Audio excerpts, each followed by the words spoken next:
যখন তিনি রুকু করেছেন সব সাহাবায়ে কেরাম নবীর পেছনে আল্লাহু আকবার বলে রুকু করেছেন। রোমের সেনাপতি দাঁড়ায়া দাঁড়ায়া দেখে নবীজি আমার সিজদায় চলে গেলেন।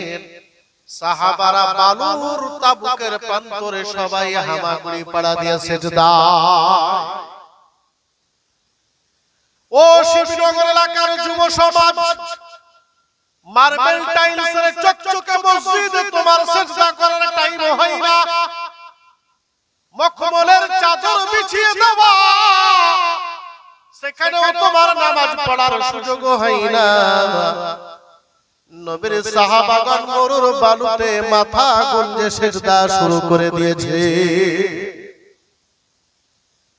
আল্লাহ রাসূলের এই নামাজের প্ল্যাটফর্ম দেখছেন কায়? রোম সেনাপতি সৈনিক। রোম সেনাপতি দেখার পরে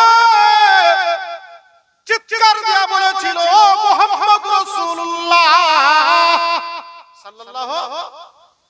সাল্লাল্লাহু আলাইহি ওয়াসাল্লাম, ওগো মুহাম্মদ, তোমার সেনাপতির নেতৃত্বে দেখলাম তোমার সৈনিক যারা তারা নেতাকে এত মানা মানে। নেতা মানা দেখলাম মরুর বালুতে উত্তপ্ত পাথরের উপরে দাঁড়িয়ে এবড়ো খেবড়ো। তুমি যেমন করো সৈনিকরাও তেমনই করে। তুমি সিজদায় চলে গেলে তোমার পিছনে সম্ভ্রান্ত বংশের সন্তান আবু বকর, তোমার পেছনে সম্ভ্রান্ত পরিবারের সন্তান উমর, তোমার পেছনে সম্ভ্রান্ত পরিবারের সন্তান আব্দুর রহমান, তোমার পিছনে সম্ভ্রান্ত পরিবারের সন্তান হুযাইফা, তোমার পিছনে সম্ভ্রান্ত পরিবারের সন্তান আমের। ও মুহাম্মদ, তুমি নেতৃত্বে সফলতা এনেছো। তোমার নেতৃত্বে সফল কাম তুমি তোমার নেতৃত্বের দ্বারা এমন ভাবে ভক্তি করে নিয়েছো, নেতা যেমন করে তোমার প্রজারাও তেমন করে, তোমার সৈনিকরাও তেমন করে। যেই দল যেই গোষ্ঠী যেই মাযহাব যে মিল্লাত নেতাকে এত সুন্দর অনুসরণ করবে, নেতাকে এত প্রাধান্য দিয়ে মেনে যাবে, ওই দলটাকে আমি হেরাক্লিসের সৈনিক নই, পৃথিবীর কোন সেনাপতি পরাজিত করতে পারবে না। চিল্লা বলবেন না? নারে তাকবীর, নারে রিসালাহ। হ্যাঁ, যে দল নেতাকে এত সুন্দর মানবে সে দলের পরাজয় এনে দেওয়া অত সহজ নয়। আমরা মানলে তো, জোরে বলেন মানলে তো। আরে ইমাম সাহেবের কথা শুনেন না, আমি তো বছরে একদিন এসেছি, আমার কথা কি আপনারা শুনলেন? নেতাই তো মানেন না আপনি, তাহলে আপনি ইসলামকে মানবেন কোথায়? কোথায় মানবেন? তাহলে নেতা মানা যদি অভ্যাস না থাকে, ফ্যাতলান খেতে হবে কি হবে না? কি গো, ফ্যাতলান খেতে হবে কি হবে না? ফ্যাতলানের টাইম এসেছে না আসেনি? জোরে বলো। আল্লাহ রাসূল আমার বলেছেন স্পষ্ট করে, আল্লাহর কোরআন বলেছে স্পষ্ট করে, কুল বাল মিল্লাতা ইব্রাহিম হানিফা ওয়া মা কানা মিনাল মুশরিকিন। জোরে বলেন আল্লাহু আকবার। আল্লাহ বললেন, হাবিব আপনি বলে দেন, তোমরা সকল ইব্রাহিমের কে যাওয়া হানিফা মিল্লাতের উপর প্রতিষ্ঠিত হয়ে যাও। তোমাদের নেতা, তোমাদের জাতির নেতা, তোমাদের জাতির পিতা বানিয়ে দিলাম আমি ইব্রাহিম আলাইহিস সালামকে। তোমরা যতদিন ইব্রাহিম নবীকে নেতা বলে মেনে নেবে, ইব্রাহিম নবীকে তোমরা জাতির পিতা হিসেবে যতদিন শ্রদ্ধা ও সম্মান করবে, তোমাদের নিশ্চিত কোন গ্যারান্টি আমি দিয়ে দিলাম, পৃথিবীর কেউ কোনোদিন তোমাদের ক্ষতি করতে পারবে না। নিশ্চয় নিশ্চয় জেনে রেখো, ইব্রাহিমের মিল্লাত, ইব্রাহিমের দ্বীন, ইব্রাহিমের মাযহাব, ইব্রাহিমের হানিফা মিল্লাত এটা মুশরিকদের অন্তর্ভুক্ত নয়। মাযহাব, ইমাম, লিডার, নেতা, কর্ণধার। আল্লাহ রাসূল হাবিবুল্লাহ হাদিস শুনালেন, আবু সাঈদ খুদরি নবীজি যখন কথা বলতেন, নবী পাকের কথাগুলো শোনার জন্য সাহাবায়ে কেরাম অধীর আগ্রহে চাতকের মতো বসে থাকতেন, চেয়ে থাকতেন নবীর পরে কি বলবেন। নবীজির হাদিস পড়ে দেখলাম সাহাবারা বললেন, নবী যখন কথা বলতেন আমরা ভদ্রভাবে বসতাম, মাথার উপর পাখি এসে বসে গেলে আমরা টের পেতাম না, চা খাওয়া তো দূরের কথা। তাই তো তারা হয়েছে স্পেশাল ক্যাটাগরির সাহাবা, তাই তো তারা আজকে জান্নাতের টুকরা, জান্নাতের একটা অংশ। ও মুসলমান, বড় কষ্ট লাগে, বড় আফসোস লাগে, বলবো কারে, শুনবে কে, বলবো যারে শুনবে না সে। ফাঁকা আওয়াজ বেড়ায়া যায় রে মুসলমান, তোমার বোধ হলো না, তোমার হোশ হলো না, তোমার জ্ঞান হয়নি। জানি না তোমার জ্ঞান কবে হবে, জানি না তুমি বুঝবে কবে। আল্লাহ পাক কোরআনুল কারীমে বললেন, ইন্না আক্রামাকুম ইনদাল্লাহি আতকাকুম, অবশ্যই আমি আল্লাহর কাছে তার সম্মান তত বেশি, আমি আল্লাহ তাআলাকে যে যত বেশি ভয় করে, জোরে বলে। কোরআন পড়েছে অনেকে, হাদিস পড়েছে অনেকে, একটা একটা করে বলছি, লম্বা সময় নেব না, খুব সংক্ষেপে। আল্লাহ পাক বললেন, ইন্না আক্রামাকুম ইনদাল্লাহি আতকাকুম, আমি আল্লাহর কাছে তার সম্মান তত বেশি, আমি আল্লাহকে যে যত বেশি ভয় করে। আমাদের মধ্যে থেকে তো আল্লাহর ভয় আজকে বিল নদী পার হয়ে কত দূর চলে গেছে, টেনে আনাও যাবে না। কোন চুম্বক মনে হয় টেনে আনতে পারবে না। আল্লাহর ভয় আমাদের অন্তরে যুবক নাই। আমাদের মধ্যে থেকে আল্লাহর ভয় অনেক দূরে চলে গেছে, কাউকে পরোয়া করি না। পুলিশ প্রতিদিন বলছে, ভাই হেলমেট পরো, হেলমেট পরো, হেলমেট পরো। পুলিশ বলছে এত স্পিডে গাড়ি চালাবে না, বিপদ। এরপরেও কিন্তু যুবক মানে না। আমি তো মাওলানা মুফতি মিষ্টি কথাই কেমন করে মানাবো? লাঠি দেখে মানে না, পুলিশের আইন মানে না, প্রশাসনের আইন মানতে চাই না। এত সেফ লাইফ করার পরেও কিন্তু মানুষকে হেলমেট পরাতে পারলাম না। এত ব্যারিকেড, এত হেলমেট, এত বাম্পার দিয়েও জোরে গাড়ি চালানো বন্ধ করতে পারলাম না। পাড়ায় কত যুবক মারা গেল অ্যাক্সিডেন্ট হয়ে, তারপরেও গাড়ির পিকআপ কিন্তু বন্ধ হলো না। ওরে যুবক, তোমাকে বুঝাবো কেমনে?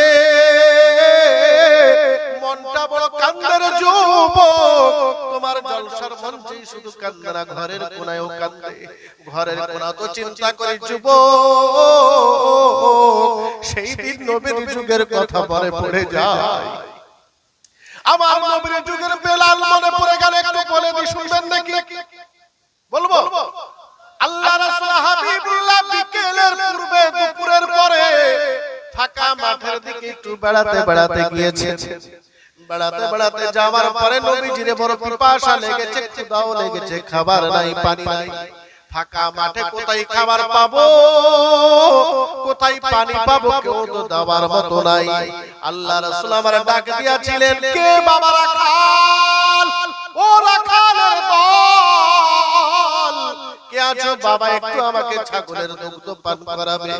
আল্লাহ রাসূলের ডাকটা যেন কেমন। হাবশী বেলাল এসে বলে, ও আগন্তুক কে তুমি? তোমাকে চিনি না, তোমাকে জানি না, তুমি কি চাও? ফাঁকা মাঠে বলো। ওই রাখালকে নবী আমার বললেন, বাবা রাখাল, বড় পিপাসা লেগেছে, তোমার দলে কি কোনো ছাগলের দুগ্ধ পাওয়া যাবে?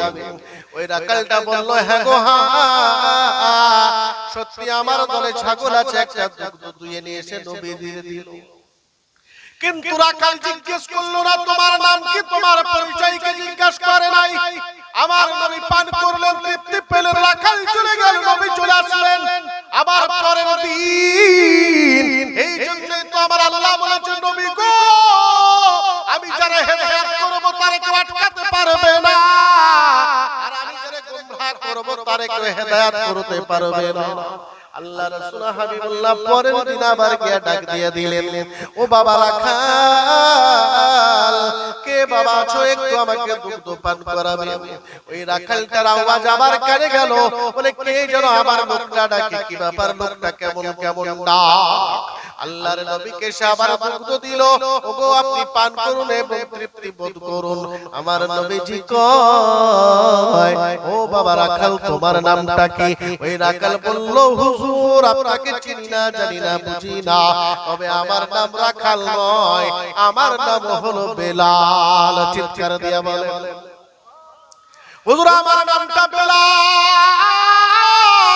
এই ডাকটা শোনার পরে আমার নবী চলে আসলেন, বেলাল চলে গেল, কোনো কথা নাই, বার্তা নাই। এই বেলালটা যেন বাড়ি এসে ঘুমাতে পারে না,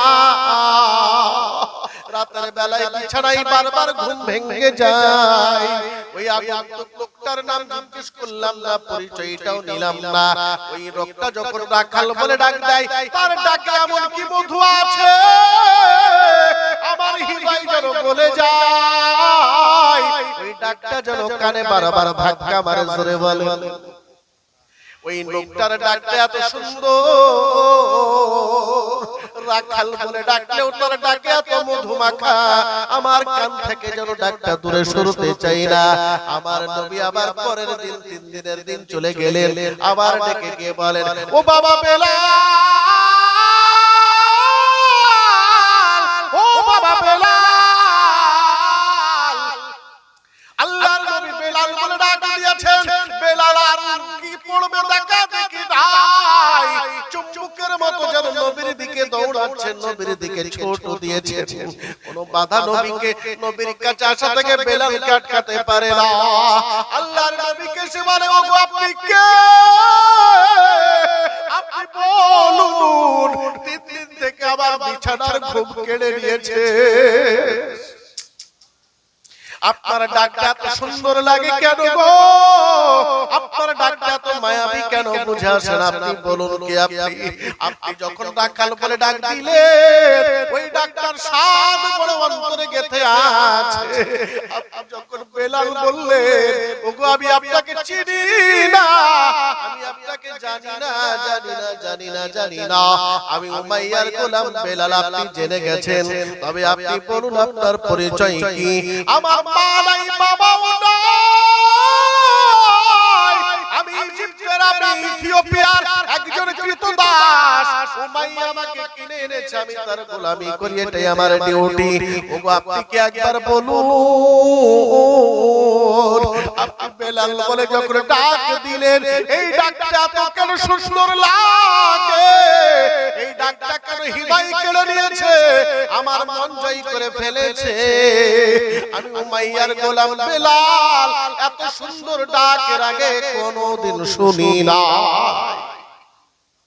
এত সুন্দর করে আমার বেলাল বলে কেউ ডাকে নাই, ডাকে নাই গো। আপনি কে? আমার নবী তখন বললেন, বেলাল আমার পরিচয়টা যদি তোমারে দিয়া দিই, তোমার মালিক তোমারে আর তোমাকে কাজে নেবে না। আমার পরিচয় যদি তোমারে দিয়া দিই, আমার ডাকে তুমি আর আসবে না। বেলাল বলে, কি এমন আপনার পরিচয়টা বলুন না কেন?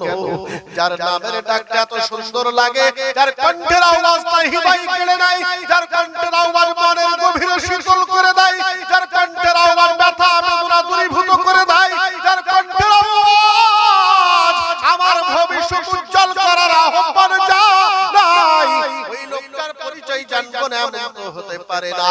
আমার নবী হাবিবুল্লাহ বললেন, বেলাল আমার নামটা হলো মুহাম্মাদুর রাসূলুল্লাহ, আমার নামটা বেলাল, মুহাম্মাদুর রাসূলুল্লাহ। যেই বাবা বলা বেলাল যেন হজ করতে গেছে, কেন না ওই বেলাল তো এতদিন পর্যন্ত নবীর নাম শুনেছে, ওই বেলাল তো নবীর নামে কলঙ্ক শুনেছে, ওই বেলাল তো নবীর নামে বাজে বাজে মন্তব্য শুনেছে, কিন্তু মন্তব্য যা শুনেছে দেখার সঙ্গে মেলে না, মিলতে চাহে না। হযরতে বেলাল এইবার নবীজিকে বললেন, হুজুর আপনার কথা কানে শুনেছি, চোখে দেখি নাই, আপনার আওয়াজ কানে শুনি নাই, আপনার নাম আমার মালিকের কাছে শুনেছি, আপনার নাম আমাদের এই এলাকায় শুনেছি, কিন্তু আপনি কেমন তো আপনার দেখি নাই। আমি আপনার যতটুকু দেখলাম আপনার বিপক্ষে যত বদনাম শুনি কোনোটাও মিলছে না। ওগো মুহাম্মদ রাসূলুল্লাহ, তোমার ডাকে যদি এত শান্তি পাই, তোমার কলেমাতে না জানি কত শান্তি আছে। ওগো মুহাম্মদ রাসূলুল্লাহ, তোমার ডাকে যদি এত শান্তি আছে, তোমার ডাকে যদি এত মজা লাগে, তোমার ডাকে যদি এত আনন্দ লাগে, তবে না জানি তোমার কলেমায় কত মজা আছে। আল্লাহ রাসূলকে বেলাল বললেন হুজুর আমারে কলেমা পড়াইয়া দেন। আমার নবী বললেন বেলাল, আমি কলেমা পড়াতে পারবো, কোনো সন্দেহ নাই, কিন্তু আমি কলেমা পড়াইলে উমাইয়া তোমারে ঠিক রাখবে না। বেলাল সেদিন চিৎকার দিয়ে বলেছিলেন, ওগো মুহাম্মদ রাসূলুল্লাহ, আপনার আওয়াজ, আপনার ডাক, আপনার চেহারা আমাকে যে শান্তি দিয়েছে, পৃথিবীর কোনো অশান্তি আমার ধপে টিকবে না। জোরে বলে, পৃথিবীর কোনো অশান্তি আমার ধপে টিকবে না। বেলালকে কেউ এদিক ওদিক করতে পারবে না।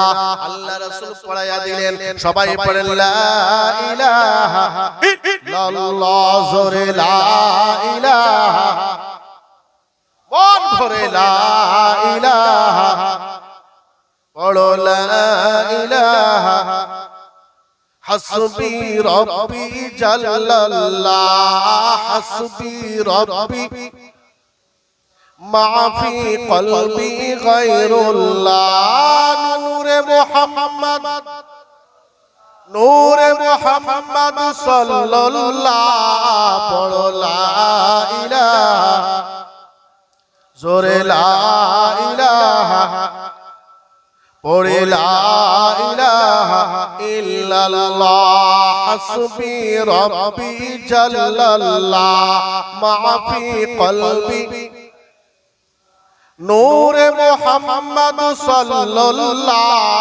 নূরে মুহাম্মদ, পড়ো লা ইলাহা ইল্লাল্লাহ, জপ লা ইলাহা, পড়ো লা ইলাহা, হাসবি রব্বি জাল্লাল্লাহ, মাফি কলবি, নূরে মুহাম্মদ সাল্লাল্লাহ, নূরে মুহাম্মদ, নূরে মুহাম্মদ সাল্লাল্লাহ, পড়ো লা ইলাহা ইল্লাল্লাহ, জপ লা ইলাহা, জোরে লা ইলাহা ইল্লাল্লাহ, লা ইলাহা ইল্লাল্লাহ, লা ইলাহা ইল্লাল্লাহ, লা ইলাহা ইল্লাল্লাহ, লা ইলাহা ইল্লাল্লাহ,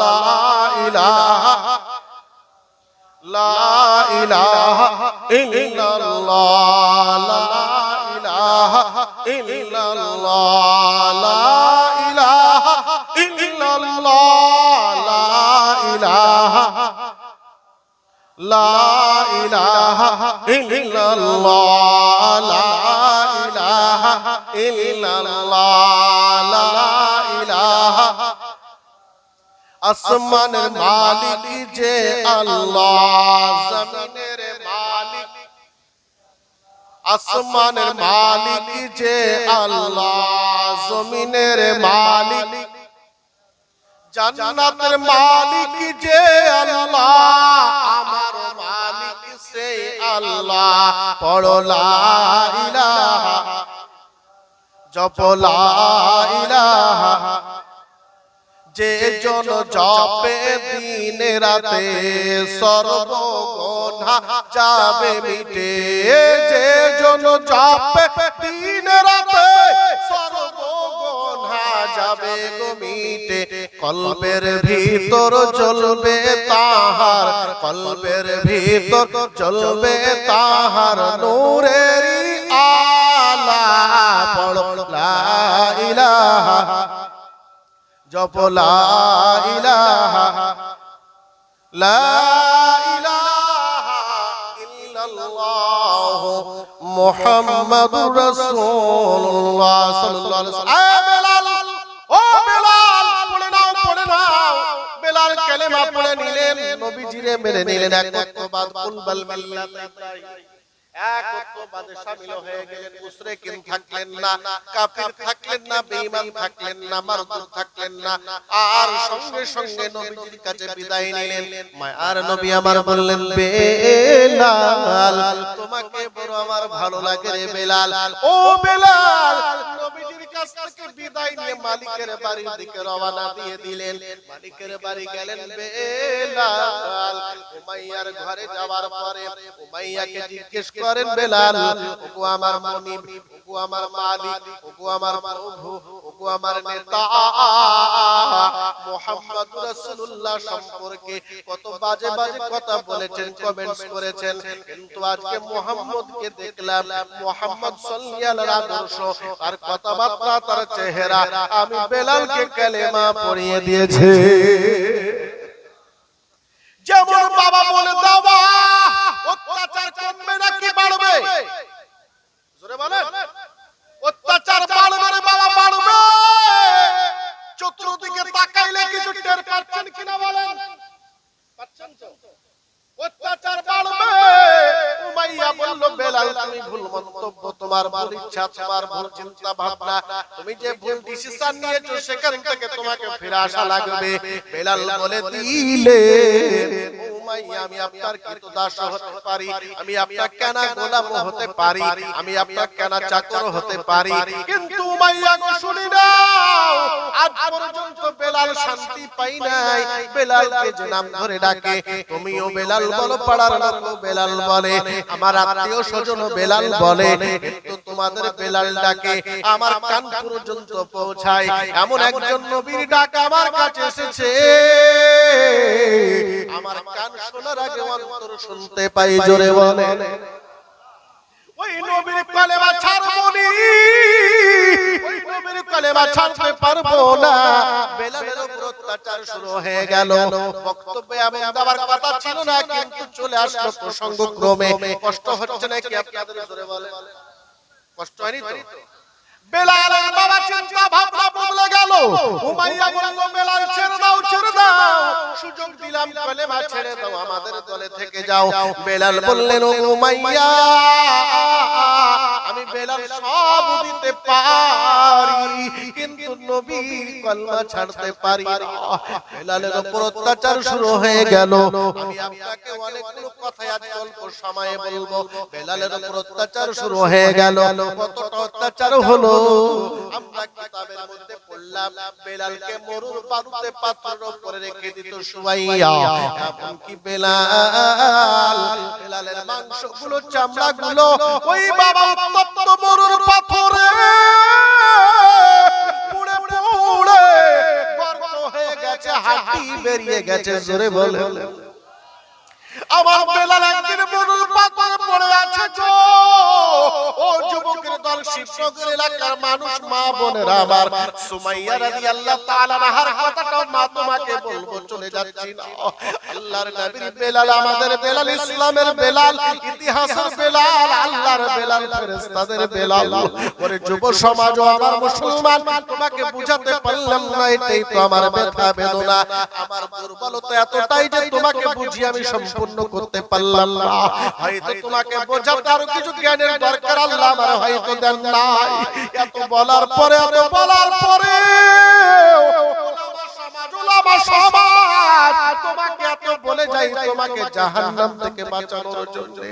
আমার তো মনে বলে একমাত্র উলামায়ে কেরাম তোমাকে বিপদ থেকে বাঁচানোর জন্য নিজে চিৎকার করে। একমাত্র আলেমরা তোমার বিপদ থেকে তোমাকে বাঁচাতে চায়।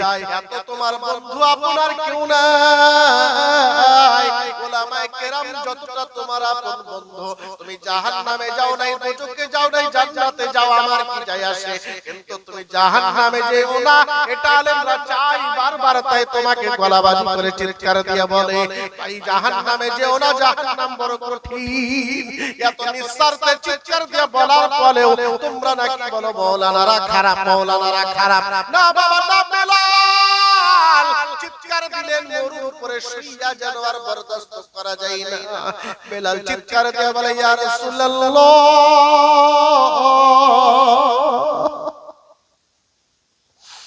আমি বেলাল আপনার গোলাম।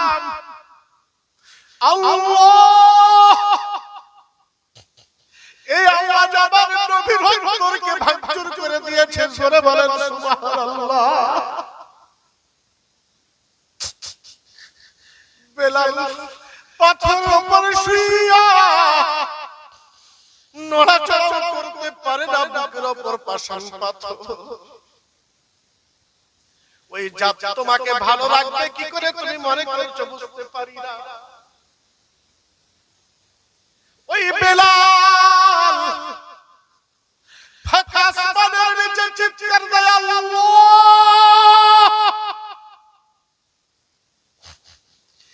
বেলালের আওয়াজ আমার নবী পর্যন্ত চলে গেছে। এই জন্য মিশকাতের হাদিসটি মনে পড়ে যায়। আমার নবী বলেন উম্মত রে, কাল কিয়ামতের মাঠটা বড় কঠিন।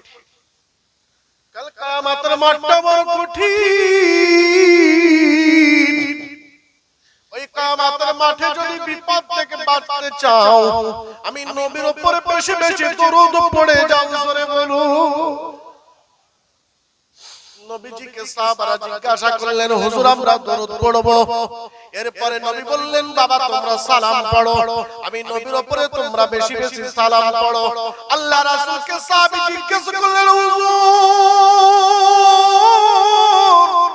আপনার ইন্তেকালের পরও কি নবী পড়ব? আমার নবী বললেন, ওয়ান আবি হুরায়রা রাদিয়াল্লাহু তাআলা আনহু قال قال رسول الله صلى الله عليه وسلم ما من احد يصلي الا رد الله عليه روحي او كما قال عليه السلام। নবী আমার বললেন, উম্মত আমাদের জঙ্গলেও যদি আমি নবীর উপরে সালাম পড়ো, এই জন্য তো আমি স্পেশাল নবী, শ্রেষ্ঠ নবী, আমি নবী মদিনা থেকে তোমার সালাম শুনবো। আমার নবী তোমার সালাম শুনবে, তোমার সালামের উত্তর ইল্লা রাদ্দাল্লাহু আলাইহি রূহি, নবীজি তোমার সালামের উত্তর দেবেন। নবীজি তোমার সালামের উত্তর দিবেন, অথচ সালাম পড়া নিয়ে ফতোয়াবাজি চলে আজকে। ভাইজান বলতেছিলাম, এই জন্য আমার মন বলে ওই দিন বেলালের মধুর আওয়াজ আমার নবীর কানে চলে গেল। আল্লাহ রাসূল আমার বড় ব্যথিত, বড় দুঃখিত। করবেন উপায় কি উপায় হবে? আমার নবীজির কাছে আবু বকর চলে আসলেন। যখন তোমার চিন্তা ভাবনা ভালো হবে, ব্যবস্থা করে দেবেন কে? জোরে বলুন। আপনি যদি এক বিগতে কি আছেন, আল্লাহ আপনাকে সাহায্য করবেন কিনা? জোরে বলেন। আপনি চেষ্টা করলে আপনাকে সহযোগিতা করবেন কে? আমার আল্লাহ পাক করবেন বেলালের আওয়াজ। আর আসমান জমিনকে জানো, আসমান জমিনকে ফেড়ে দিয়েছে, আসমান জমিনকে বিষাদ করে তুলেছে। আমার নবীর অন্তরকে যেন চূর্ণ বিচূর্ণ করে দিয়েছে। আবু বকর আল্লাহ রাসূলের কাছে আসলেন। আবু বকর বললেন, হুজুর মনে একটা বড় ব্যথা লাগে গো নবী। আমার নবী বলেন, আবু বকর তোমার মনে কি ব্যথা আছে জানি না, তবে নবীর চেহারা দেখো রে আবু বকর, নবীর চেহারাই যেন আজকে বড় ব্যথা। আবু বকর বলেন, ইয়া রাসূলুল্লাহ বুঝে আসে আপনার অন্তর কি ব্যথাই ব্যথিত, আপনার চেহারা বলে দেয়।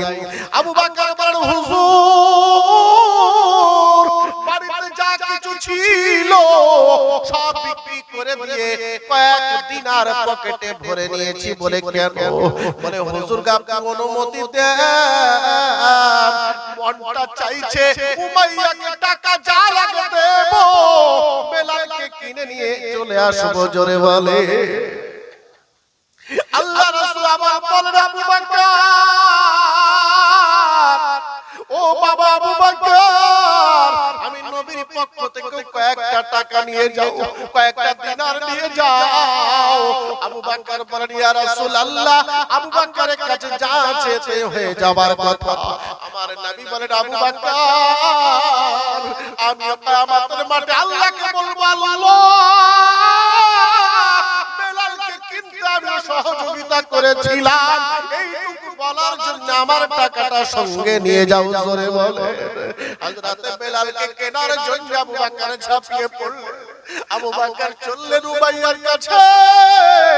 আবু বকর বেলালের পাশ দিয়া যেতে যেতে কান্নায় ভেঙে পড়ে। উমাইয়ার দল আবু বকরকে দেখে বেলালের যেন কষ্টের আরো যন্ত্রণা বাড়িয়ে দেয়।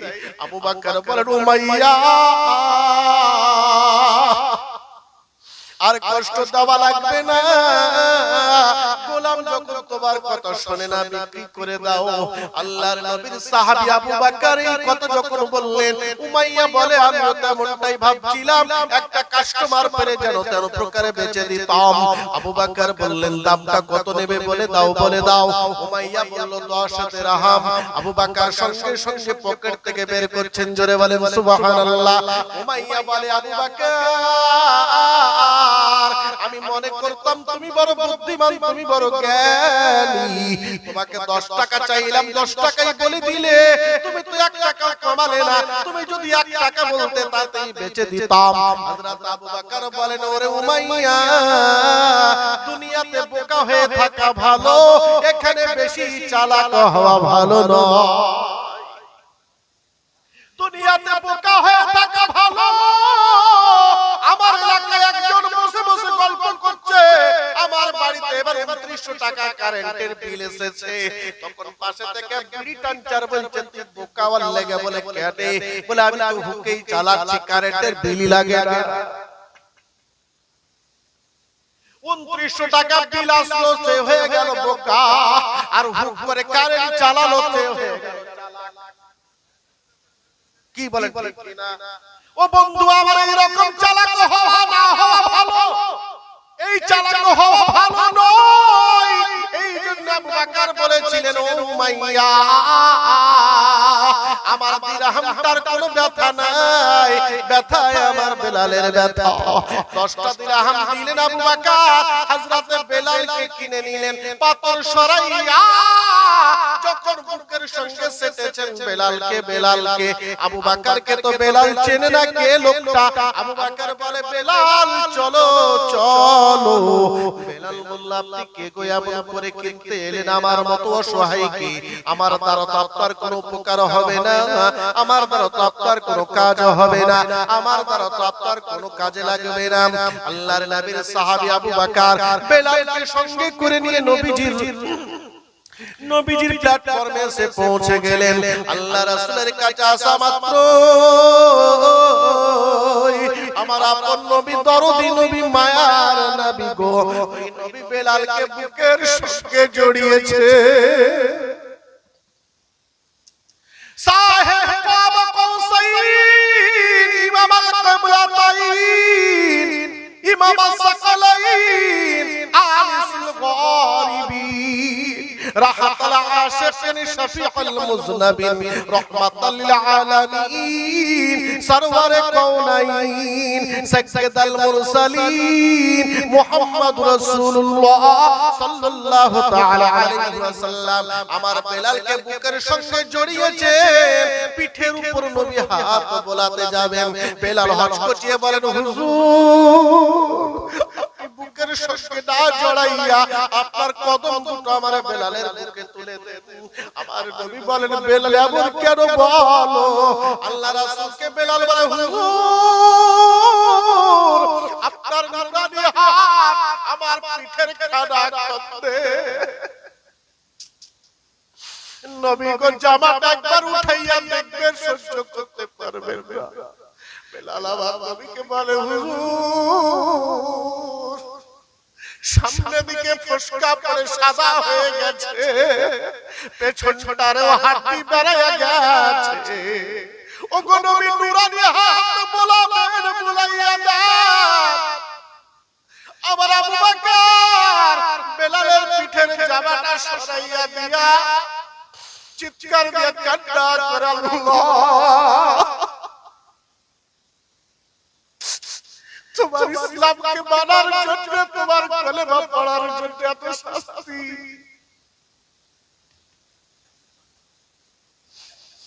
বেলাল নবীজির কদম চুমে বলে, হুজুর বুকের উপর যখন পাথর তুলে দিত, ওই আপনার বেলাল আওয়াজটা কানে নবী গো যখন তারা উত্তপ্ত পাথরে পা রাখা যায় না, ওই পাথরের উপরে ন্যাংটা করে শুয়ায়া দিত আমাকে। আমি বেলাল চিৎপাট করে চিৎকার দিতাম, চটচট করতাম, চাবুকের বাড়ি মারতো তারা আমাকে। তারা বলতো মুহাম্মদকে ভুলে যাও, সব ব্যথা মিটে যাবে। আমি হুজুর বলেছিলাম আমি মুহাম্মাদের জন্য বেলাল সব দিতে পারবো, কিন্তু আল্লাহর ভয়ে, জাহান্নামের ভয়ে আমি তোমাদের সঙ্গ দিতে পারবো না। জোরে বলেন। আল্লাহ বললেন কোরআনুল কারীমে, ইন্না আকরামাকুম ইনদাল্লাহি আতকাকুম। ওগো নবী আপনি বলে দেন, শুনাইয়া দেন, আপনি জানিয়ে দেন, বুঝিয়ে দেন, আমি আল্লাহকে যে যত বেশি ভয় করবে আমি নবীকে তাদের সম্মান তত বাড়িয়ে দেব। আমার নবী বেলালকে বললেন, বাবা বেলাল, তুমি ভারতবর্ষের প্রাইম মিনিস্টারের পার্সোনাল সেক্রেটারি নাও, তুমি মিশরের প্রেসিডেন্টের নাও, তুমি জার্মানের নাও, তুমি না না না না পৃথিবীর কোন শাসকের নয়। ও বেলাল, ও বেলাল, আল্লাহ পাক তোমাকে এত সম্মান দিয়েছেন, আল্লাহ পাক তোমাকে এত মর্যাদা দিয়েছেন, আল্লাহ পাক তোমার শান এত বাড়িয়েছেন। ও বেলাল, পৃথিবীর কোন মাসলুদের রোম সাম্রাজ্যের সেনাপতি নয়, রোম সম্রাট হেরাক্লিসের নয়, না না না না না না না। আল্লাহর পরে সবচেয়ে দামি মানুষটার নাম হলো মুহাম্মদুর রাসূলুল্লাহ। তোমাকে আল্লাহ পাক মুহাম্মদ সাল্লাল্লাহু আলাইহি পার্সোনাল সেক্রেটারির মর্যাদা দিয়েছে। আরেকবার জোরে বলবো না, আরেকবার জোরে মুহাব্বতে বলেন। বলতেছিলাম ভাইজান আমার বেলাল, ও বেলাল, বেলাল আমি আয়াতটা পড়েছিলাম, ইন্না আকরামাকুম ইনদাল্লাহি আতকাকুম। ও বাবা, তোমরা আল্লাহকে ভয় করো, আল্লাহকে যে যত বেশি ভয় পাবে আল্লাহ তার সম্মান তত বাড়িয়ে দেবেন।